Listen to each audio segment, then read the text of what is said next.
বলছি বউ, কিছু বিধি আছে নি এরকম যে আপনার মঙ্গল আরতি আগে আপনার এই যে মিষ্টি দেওয়া হয়, তারপরে দুপুরবেলা কি এরকম কিছু মানে রুল আছে নাকি কৃষ্ণকে মানে প্রসাদ দেওয়া? রুল দিয়ে তো আর সেবা হয় না।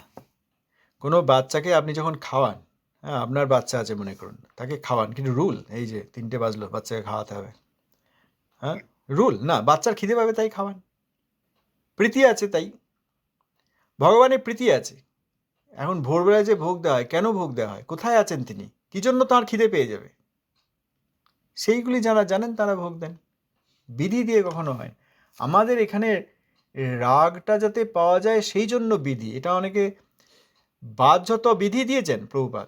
প্রভুপাদ পত্রে লিখেছেন যে আমরা রাগের বিরোধী নই, রাগ অনেক উচ্চ স্তরের কথা, আর তিনি তো রাগের সর্বশ্রেষ্ঠ গুরু প্রভুপাদ। উনি পত্রে লিখছেন যে রাগের আমরা বিরোধী নই, রাগ অনেক বড় বস্তু, আমাদের মতো ছোট মুখে রাগের কথা বললে আমরা এই প্রাকৃত সহজিয়া হয়ে যাব। অতএব বিধি মার্গে এইভাবে আপনারা করুন। কাউকে একটা পত্রে লিখেছেন, কেন লিখেছেন? তো বিধি কি আমরা তাহলে বৈকুণ্ঠের বিধি পালন করছি, লক্ষ্মীনারায়ণের সেবা করছি বিধি দিয়ে? তা নয়। বিধি দিয়ে তো লক্ষ্মীনারায়ণের সেবা হয়, বিধি দিয়ে কখনো রাধাকৃষ্ণের সেবা হয় না। তাহলে প্রভুপাদ বিধিমার্গ দিয়েছেন কেন? এটা ওই সাধারণ শাস্ত্রীয় বিধিমার্গ নয়। ব্রজে, নন্দব্রজে এবং নবদ্বীপ ব্রজে রাগের সেবা পেতে গেলে যে বিধি দরকার সেই বিধি দিয়েছেন। তাহলে ভোরবেলায় 3টে কেন ভোগ দেওয়া হয়? আর কৃষ্ণ কোথায় আছেন ভোরবেলায় 3টে? এসব তো বলা যায় না। এইগুলি শুদ্ধ ভক্ত জানেন। তখন তিনি জানেন, না না এই হচ্ছে এখন, চলো চলো চলো গিয়ে ভোরবেলায় 3টের সময় ভোগ দাও, খিদে পেয়ে গেছে। কিছু খাওয়ানোর পর আরতি হয়, কেন? আরতির পর কি হবে? কেন ভোরবেলায় আরতি হয়? কেন ভোরবেলায় আরতির একটা বিশেষত্ব আছে। কোথায় আরতিটা হচ্ছে? এই আরতির পরেই কৃষ্ণ কোথায় যাবেন? এইসব রাগমার্গীয় ভাবনা আছে। তারা বিধি দিয়েই শুরু করবেন, বিধি পালন করে সেবা করতে করতেই একদিন রাগমার্গীয় গুরুদেবের কৃপায় রাগমার্গীয় সম্বন্ধ হলে তখন রাগমার্গীয় অবধীয় তত্ত্বের সেবা এসব করবেন। তখন আর ঘড়ি দিকে 3টায় ভোগ দেবেন না। আর ও কিন্তু আমরা তো আমার what we to do now, মতলব আমার জন্য মানে যেমন আমরা তো রাগ মার্গ ভক্ত নই, তাহলে আমরা কি করব সেটা? তাহলে রাগমার্গীয় ভক্ত যা করেন তার অনুসরণ করে এগুলি করা যায়। রাগমার্গীয় ভক্ত দেখলাম নিতাই দাস বাবাজি মহারাজ আজও অর্চন করছেন। ভোরবেলায় উঠে তিনি আসলেন, মনে হলো ব্রজদেবী হেঁটে আসছেন, তাকে দেখলে ওরকম ব্রজদেবীই মনে হতো। আমার মা বলেছিলেন আমার বাবাকে, আচ্ছা বাবাজি মহারাজকে ভোরবেলায় এদিকে আরতির সময় আসেন দেখেছি, মনে হয় একদম ব্রজদেবী আসছেন। আমার বাবা বলতেন, হ্যাঁ, উনি তো শুদ্ধ রাগাশ্রিত ভক্ত, ওনার মধ্যে ওই গোপী ভাব, এই জন্য বাইরে থেকে দেখেও বোঝা যায় ব্রজদেবী ভাব, কিন্তু সাজেননি এখানের মধ্যে খোঁপায় বাঁধো, শাড়ি পরো, ওসব করেননি। ওই ভাবনা, যার ভক্তি আছে তিনি তাকে দেখতে পাবেন, সবাই দেখতে পাবেন। এই বাবাজি মহারাজ আসছেন আরতি করতে, বাবাজি মহারাজ ভোরে উঠে পড়েন, স্নান করেছেন, এইভাবে দেখবে। যাদের ভক্তি আছে তাদের বাপরে একদম ব্রজদেবী, দেখে মনে হয় ব্রজদেবী আসছেন। তা তখন ওই রাগাশ্রিত ভক্ত কিভাবে সেবা করছেন তার বিধিগুলি দেখে প্রথমে বিধিমার্গের দ্বারাই সেবা শুরু হবে। হ্যাঁ, ভোরে 3টে আরতি এরকম দিতে হয়, তারপরে আরতি করতে হয়, তারপরে একটু পরে এরকম অর্চন করতে হয়। এগুলি দেখে নিয়ে তারা শিখে নেবেন। তারপর তারা ইনকোয়ারি করবেন, তারা অনুসন্ধান করবেন কেন ভোরে ভোগ দেওয়া হয়। সেই শুদ্ধ রাগাশ্রিত ভক্ত যার কাছ থেকে দেখলেন তাকে গিয়ে প্রশ্ন করবেন, বলুন কেন আপনি ভোরে উঠে ভোগ দেন? সকালে উঠেই, মানে একদম ভোরবেলায় উঠেই কৃষ্ণ এই খাবেন এই চিন্তা করে আপনি কেন ভোগ দেন? আরতিটা যে করেন, এই আরতি কোথায়? এই আরতি ঠাকুরমশাই এইভাবে লিখেছেন, একটু বলুন যে কীভাবে, কী ধারণায় আপনি আরতি করেন। তখন যোগ্য বুঝলে সেই রাগাশ্রিত ভক্ত তাকে বলবেন। অতএব শুরুটা তার অনুসরণে বিধির মতোই শুরু হবে, কিন্তু বিধিটা যে কারণে, যে রাগ লুকিয়ে রাখা আছে, যে রাগের জন্য বিধিটা পালিত হচ্ছে, সেটা তখন বুঝবেন। আমরা এখন এইভাবেই করব। শুদ্ধ রাগাশ্রিত ভক্ত পেলে তার অনুসন্ধানে গিয়ে তাকে সন্তুষ্ট করে যে হ্যাঁ, তাকে তিনি যখন দেখবেন ইনি যোগ্য তখন বলবেন, তার আগে বলবেন না, কারণ যোগ্যতা হয়নি। আর যখন দেখবেন যোগ্যতা আছে তখন তিনি বলবেন। প্রথমে রাগাশ্রিত ভক্তের যে আচরণ, সেইটাকে আচরণ হিসাবে বিধিরূপেই পালন করবেন যারা এরকম সেইটি চান। সেটা ভক্ত কোথায় পেবো, এটা এটা একটা প্রশ্ন। সেই ভক্ত পাবো মানে কি, এইখানে তো একটা অসুবিধা, সেটা ভক্ত তো আছেন কিন্তু প্রকাশিত থাকেন না। ওই দেখে মনে হবে জানেন না, বলবেন না। আর আমারও শ্রদ্ধা নেই, জানলেও বুঝতে পারবো না। যখন এইসব বিষয়ে ভগবান নিতাই যখন কৃপা করবেন, তখন নিতাই বলে দেবেন ভক্তের হৃদয়ে যে একে বলো। তাঁরও হৃদয়ে মনে হবে যে এর খুব আগ্রহ আছে, একে দেওয়া যাক। অতএব আমি খুঁজে বার করে নেব ভক্ত, এটাও সম্ভব নয়। বৈষ্ণব অবৈষ্ণব চেনার প্রয়োজন, পার্থক্য প্রয়োজন, এগুলো সব আছে। তারপর আমি চিনে নেব, এটাও ঠিক নয়।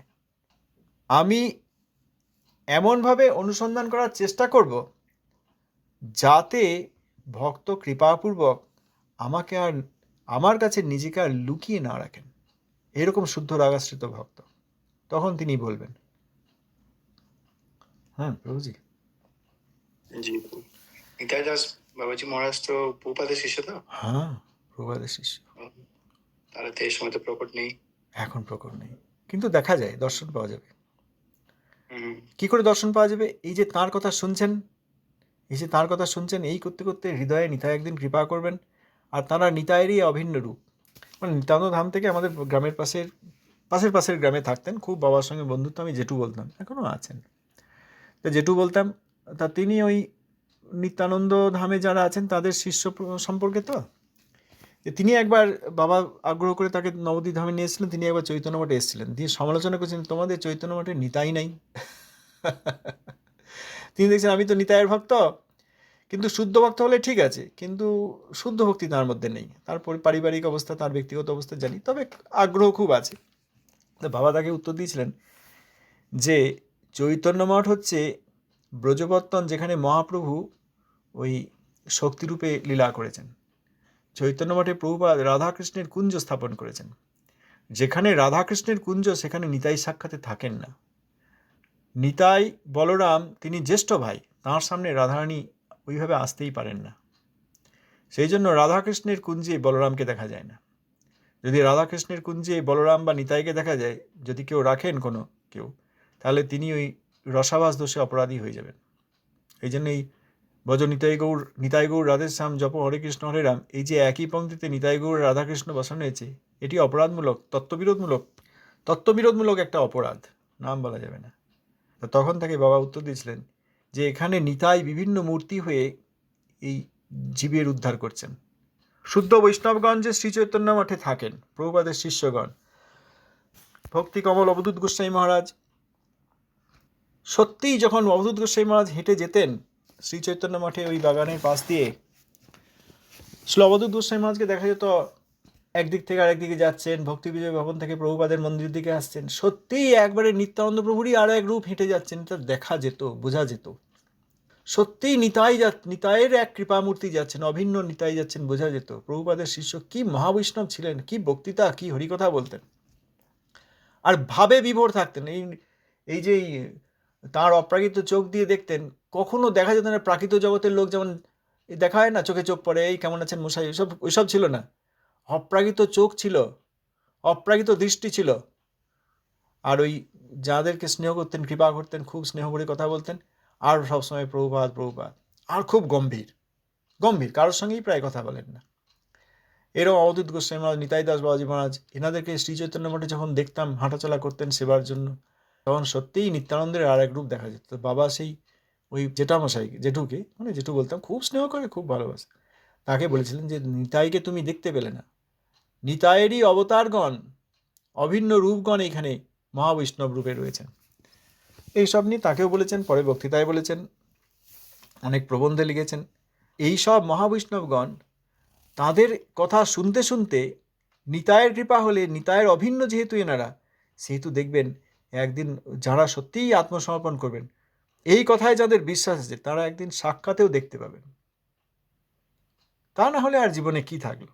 এখানকার এই বিনয়বাবু, রতনবাবু, ভদ্রলোক, হ্যাঁ, এইসব লোক দেখবো আর এই বাজার করবো আর নিজের মতো খাবো থাকবো, এই করে কি আর ভজন হয়? এই বিষয়বস্তুর কাছে, এই সাবজেক্ট ম্যাটারের কাছে আত্মসমর্পণ করলে একদিন সত্যিই এই নিত্যানন্দ অভিন্ন রূপ এনারা দেখা দেবেন। অতএব নিতাই দাস বাবাজি মহারাজ অপ্রকট হয়েছেন দেখতে পাবো তা নয়। অপ্রকট হয়েছেন মানে তিনি অপ্রকটে রয়েছেন, বিরহ বিশেষভাবে রয়েছেন। অতএব আমাদের আর চিন্তা কি? অবধূত গোস্বামী মহারাজের আমার বাবার একটা ছোট্ট কবিতা আমি একটা লিখেছিলাম, আমার লেখার মধ্যে তো কোনো নেই, সেজন্য বাবা একটা সুন্দর লিখে দিয়েছিলেন। স্মৃতির সুতায় টানি, অতীতকে সামনে আনি, প্রাণময় বাংময় চিন্ময় রূপে, অবধূতে নিরখিব, চরণে শরণ লব, হারানিধি ফিরে পাবো, আর বার স্মরণে স্তূপে। কত সুন্দর নয়? এই ভক্ত মহাকবি হন। এই ভজনের প্রমাণ এই কাব্যেও পাওয়া যায়। এইরকম এই প্রাকৃত কবিরা কেউ লিখতে পারবেন না। স্মৃতি সুতায় টানি, অতীতকে সামনে আনি, প্রাণময় বাংময় চিন্ময় রূপে, অবধূতে নিরখিব, চরণে শরণ লব, হারানিধি ফিরে পাবো, আর বার স্মরণে স্তূপে। অবধূত গোস্বামী মহারাজের বিরহে। অর্থটা কি বউ একটু বুঝিয়ে দিলে ভালো ছিল। অর্থ স্মৃতির সুতায় টানি, অর্থাৎ পূর্বে যে তার সঙ্গে দর্শন হয়েছে, তার কথা শোনা গেছে যখন প্রকট ছিলেন, তখন তার যে কৃপা পাওয়া গেছে, সেইটি এখনো আত্মার চিত্তে ধৃত রয়েছে, ধরা রয়েছে। আত্মার চিত্তে সেই তার কৃপা, তার দর্শন, তার অপ্রাকৃত বচন, তার কৃপা দৃষ্টি সব ধরা রয়েছে। সেইটায় সেই চিত্ত স্মরণ করে অতীতকে সামনে আনি, অর্থাৎ পূর্বে তার যে সাক্ষাৎ দর্শন পাওয়া গেছে, সেইটি এখন বর্তমানে অপ্রকটে সাক্ষাতে দর্শন পাওয়া যাচ্ছে। সেই বচনামৃত অপ্রাকৃত কথা শোনা যাচ্ছে, সেই অপ্রাকৃত রূপ দেখা যাচ্ছে, সেই অপ্রাকৃত চরণ দেখা যাচ্ছে, সেই অপ্রাকৃত স্নেহ পাওয়া যাচ্ছে। এখন আত্মার চিত্ত থেকে তুলে আনা হলো। প্রাণময়, অর্থাৎ তিনি সামনে চলছেন, তিনি সামনে বলছেন, তিনি কৃপা করছেন, তিনি হাসছেন, তিনি হাতটি মাথায় দিচ্ছেন, অপ্রাকৃত চরণ ধামে হেঁটে চলেছেন, তাঁর পদাঙ্ক অনুসরণ করছি। প্রাণময় বাংময়, অর্থাৎ এই প্রভুপাদের কথা তিনি বলছেন, বাক যুক্তময় বাংময়, অর্থাৎ তাঁর অপ্রাকৃত কথা এখন সাক্ষাতে আবার শোনা যাচ্ছে। চিন্ময় রূপে, প্রাকৃত নয়, প্রাকৃত নয়। এই জন্য এই যে স্মৃতি সুতরাং অপ্রাকৃত স্মৃতি, অর্থাৎ আত্মার চিত্ত থেকে তুলে আনা হয়েছে চিন্ময় রূপে, অর্থাৎ তিনি অপ্রাকৃত। অবধূতে নিরখিব, আশা রাখছি আবার এই অবধূত গোস্বামী মহারাজ, ভক্তিকমল অবধূত গোস্বামী মহারাজের আবার দর্শন পাবো, এইভাবে দর্শন পাবো। চরণে শরণ লব, তখন আশ্রয় নিতে পেরেছি কি না পেরেছি জানি না, এখন আমি আবার ভালো করে আশ্রয় নেব, তার কাছে আত্মসমর্পণ করব। হারানিধি ফিরে পাবো। একসময় যে সৌভাগ্য ছিল তখন বুঝিনি, শুদ্ধ ভক্ত বলছেন দৈন্য করে, তখন বুঝিনি, এখন সেই হারানিধি, নিধি মানে একবারে বিরাট খুব মূল্যবান একটা যে হীরা মণিমাণিক্য, মূল্যবান রত্ন, সেই হারানিধি যা অতীতে দর্শন পেয়েছি, বর্তমানে সাক্ষাতে পাচ্ছি না, তাকে আবার সাক্ষাতে বর্তমানে পাবো, অর্থাৎ হারানিধি ফিরে পাবো। আর বা স্মরণের স্তূপে, অর্থাৎ তার অনেক অপ্রাকৃত কথা, অপ্রাকৃত হরিকথা, অপ্রাকৃত কৃপা, অপ্রাকৃত স্নেহদৃষ্টি, সেইগুলি সব এখনো চিত্তে সাজানো রয়েছে। সেইগুলি আবার ওই চিত্তের ধ্যানের মধ্যে দিয়েই তাকে সাক্ষাতে দর্শন পাবো, চিত্তের ধ্যানের মধ্যে সাক্ষাতে দর্শন পাবো। এইটা হচ্ছে কবিতা। সব সরস্বতীর পুত্র। আমাদের বৃন্দাবন দাস ঠাকুর মহাশয় বলেছেন যে কে সব জানে এই গৌরাঙ্গের ভৃত্য। এই যে আমাদের শ্রীধর পণ্ডিত, এনাদের কথা বলতে গিয়ে ছিল বৃন্দাবন দাস ঠাকুর মহাশয় লিখেছেন, এই যে লুকিয়ে রয়েছেন শ্রীধর পণ্ডিত, বাহ্যত তার কোনো প্রাকৃত ধন সম্পত্তি নেই, কিন্তু অপ্রাকৃত ধনে মহাধনী তিনি, যাকে মহাপ্রভু বললেন যে তোমার অনেক ধনরত্ন আছে, মণিমাণিক্য আছে। তা এইরকম গৌরাঙ্গের ভক্তকে জগতের লোক কি করে চিনবে? বারবার স্মরণে স্তূপে, অর্থাৎ এই ভজনের দ্বারাই তাকে আবার সাক্ষাতে দেখতে পাওয়া যাবে। আমরা মনে করি ভজন মানে বোধহয় মনে মনে কেউ চিন্তা করে, সাক্ষাৎও দেখা যায় না। এই যে স্মরণের স্তূপে, অর্থাৎ আত্মার চিত্তে যে তিনি এখনো রয়েছেন, সেইখানেই ভজনের দ্বারা, চিৎ সমাধির দ্বারা একবারে সাক্ষাৎ আবার দেখা যাবে। চিৎ সমাধির দ্বারা যখন শুদ্ধ ভক্ত দর্শন পান, তখন ওই সাক্ষাতে দর্শনই পান। চিৎ সমাধিতে যখন নবদ্বীপ দর্শন পান, সাক্ষাতে ওই অপ্রাকৃত নবদ্বীপ চিন্ময় ধামের দর্শন পান। আমরা বাসে ট্রেনে রিক্সায় করে গিয়েও সেই দর্শন পেতে পারবো না। অতএব চিৎ সমাধি অপ্রকটে দর্শনের উপায়। এখানে কেউ কেউ ভাবতে পারে সেই তো সেই মনে মনেই ভাবনার কথা ভাবছেন, মোটেই তা নয়, মোটেই তা নয়। চিৎ সমাধি, চিত্তের সমাধি, সেটি প্রাকৃত ধ্যান ধারণা নয়। চিৎ সমাধি একটা বিরাট ব্যাপার, চিৎ অনুশীলনের দ্বারা চিৎ সমাধি হয়। নিতাই দাস বাবাজি মহারাজ, পর্যটক ভক্তি প্রমোদ পর্যটক গোস্বামী মহারাজ, আরও সব অন্যান্য প্রভুপাদের শিষ্যগণ, এত প্রভুপাদের শিষ্যগণ, এত কৃপাময়, এত দয়ালু, এত অপ্রাকৃত ব্যক্তিত্ব। অন্য জায়গায় যে আঘাত লাগে, লোকে মনে করে যে এই বোধহয় আক্রমণ শুরু করে দিয়েছে, মোটেই তা নয়। এনাদের অপ্রাকৃত চরিত্র সামনে থেকে দর্শন দিয়েছেন তো তাঁরা, দেখেছি বললে ভুল হবে, দর্শন দিয়েছেন তাঁরা। এই সমস্ত মহাবৈষ্ণবগণের যেখানে গরিমা বা মাহাত্ম্য বুঝতে পারে না, তারপরেই বাহ্যের চাকচিক্যে লোকে হারিয়ে যায়, সেই জন্য সেইখানে আর কিছুতেই সহ্য করা যায় না। সেখানে অপরাধের ভয় সরিয়ে রেখেও এনাদের মহিমা গাইতে ইচ্ছে করে। অপরাধ হয়ে হবে, অপরাধ তো হতেই পারে। আচ্ছা, ধন্যবাদ, প্রণাম, জয় বহুপাল।